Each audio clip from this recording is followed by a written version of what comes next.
நாமக்கல் மாவட்டம் பள்ளிப்பாளையத்தில் 25 வருடங்களாக கிட்னி விற்பனை நடப்பதாக பகீர் தகவல் கிடைக்கப்பட்டிருக்கிறது. கிட்னிக்கு ரூபாய் 5 லட்சம் தருவதாக கூறிவிட்டு 4.5 லட்சம் தான் கையில் கொடுத்திருப்பதாகவும் தகவல் கிடைக்கப்பட்டிருக்கிறது. 25 வருடங்களாக கிட்னி விற்பனை நடப்பதால் பகீர் கிளப்பியிருக்கக்கூடிய நிலையில் 25 வருடங்களுக்கு முன்பே தந்தை கிட்னியை விற்பனை செய்ததாக பாதிக்கப்பட்டவர் தகவல் கொடுத்திருக்கக்கூடிய நிலையில் கிட்னி எடுத்த பிறகும் தந்தை நலமுடன் இருந்ததால் அதை பார்த்து தானும் முன்வந்து கொடுத்திருப்பதாகவும் அவர் சொல்லியிருக்கிறார்.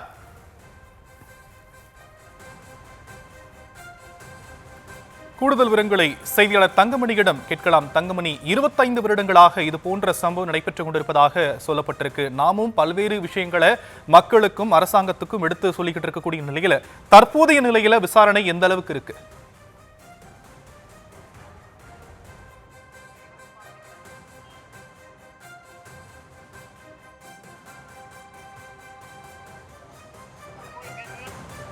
குறிப்பாக நாம் நின்று கொண்டிருக்கின்ற பகுதி நாமக்கல் மாவட்டம் பள்ளிப்பாளையம் அடுத்துள்ள வெப்படை சாமண்டூர் பகுதியில் தான் தற்போது நின்று கொண்டிருக்கின்றோம்.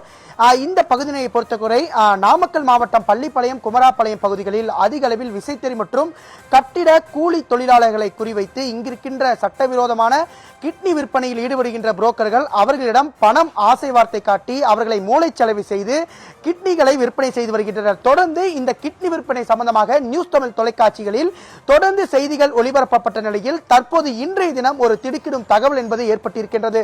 தொடர்ந்து இந்த நாமக்கல் மாவட்டம் பள்ளிப்பாளையம் வெப்படை அடுத்துள்ள சாமண்டூர் பகுதியில் ஒரு குடும்பத்தில் கடந்த 25 வருடங்களாக இவர்கள் தொடர்ந்து கிட்னி விற்பனையில் ஈடுபட்டு வருகின்றனர். இந்த தகவல் நியூஸ் தமிழ் தொலைக்காட்சிக்கு எப்படி கிடைக்கப்பட்டது என்றால், இந்த பகுதியை சார்ந்த ஒரு லட்சுமணன் என்பவர் கடந்த சுமார் 6 மாதங்களுக்கு முன்பு திருச்சி மாவட்டத்தில் உள்ள ஒரு தனியார் காவேரி மருத்துவமனையில் அவரது கிட்னியை விற்பனை செய்திருக்கின்றார்.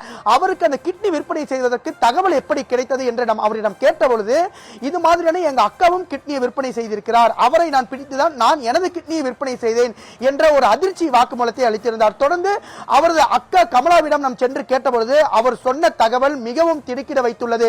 தொடர்ந்து இந்த நாமக்கல் மாவட்டம் பள்ளிப்பாளையம், குமராப்பாளையம், வெப்படை போன்ற பல்வேறு பகுதிகளில் கூலி விசைத்தறி தொழிலாளர்கள், கட்டிட தொழிலாளர்களை குறிவைத்து இங்கிருக்கின்ற மைக்ரோ பைனான்ஸ் மற்றும் கந்துவட்டிக்காரர்கள் தொடர்ந்து இவர்களுக்கு அதிகப்படியான கந்துவட்டிக்கு பணத்தை கொடுத்து அந்த பணத்திற்கு மேல் வட்டிகளை அவர்களிடமிருந்து வசூல் செய்கின்றனர். இது மாதிரியான சிக்கலில் தான் நானும் சிக்கியுள்ளேன். அவர்கள் கந்துவட்டி கொடுத்தவர்கள் என்னை தாக்கி நான் தற்கொலை அளவிற்கு நான் முடிவு செய்தேன்.